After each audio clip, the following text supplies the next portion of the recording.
বাইরে বেরোইলি মনে হচ্ছে আগুনে ঢুকে পড়েছি। সূর্যের তাপমাত্রা কি সত্যি বেড়ে গেছে নাকি পৃথিবী ধীরে ধীরে বসবাসের অযোগ্য হয়ে উঠেছে? বিজ্ঞানীরা দিচ্ছে ভয়ঙ্কর সতর্ক বার্তা। সবকিছু জানতে ফুল ভিডিও দেখুন।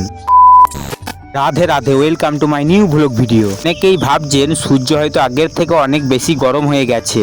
আসলে সূর্যের তাপমাত্রা হঠাৎ করে বাড়েনি, কিন্তু পৃথিবীর উপর সেই তাপমাত্রার প্রভাব কয়েক গুণ বেড়ে গেছে।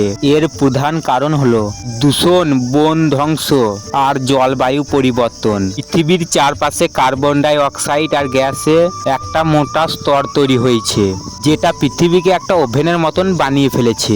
ফলে সূর্যের তাপ বাইরে বেরোতে পারছে না। সূর্যের ভেতরে প্রতি সেকেন্ডে কোটি কোটি পারমাণবিক বিস্ফোরণ হচ্ছে। হাইড্রোজেন একসাথে মিশে হিলিয়াম তৈরি করছে আর বের হচ্ছে বিশাল শক্তি। তাহলে প্রশ্ন হলো, সূর্য যদি আগের মতোই থাকে তবে পৃথিবীতে এত গরম কেন?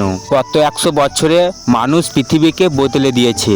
হাজার হাজার কারখানা, কোটি কোটি গাড়ি, প্লাস্টিক দূষণ। যে গাছ পৃথিবীকে ঠান্ডা রাখতো সেগুলো কেটে ফেলা হচ্ছে প্রতিদিন। ফলে পৃথিবী নিজের ভারসাম্য হারাচ্ছে। বিজ্ঞানীদের মতে 2025 সালের পর থেকে তাপমাত্রা আরো দ্রুত বাড়ছে। এই গরম শুধু অসুবিধা নয়, এটা হতে পারে পৃথিবীর জন্য বিপদ সংকেত। যদি এমনই চলতে থাকে, হিমবাহ গলে যাবে, সমুদ্র জল বেড়ে যাবে, ফসল নষ্ট হবে, জলের সংকট দেখা দেবে, লাখ লাখ মানুষ অসুস্থ হয়ে পড়বে। সবচেয়ে ভয়ঙ্কর ব্যাপার হলো পৃথিবীর কিছু জায়গা মানুষের বসবাসের অযোগ্য হয়ে যাবে। এখনো সময় আছে, চাইলে আমরা পৃথিবীকে বাঁচাতে পারি। কি করতে হবে এটা জানতে গেলে পার্ট 2 দেখতে হবে, খুব তাড়াতাড়ি আসছে। পার্ট 2 ভিডিওটা দেখার জন্য চ্যানেলটি সাবস্ক্রাইব করুন। সবচেয়ে বলছি রাধে রাধে, সুস্থ থাকুন, ভালো থাকুন, প্রকৃতির সঙ্গে।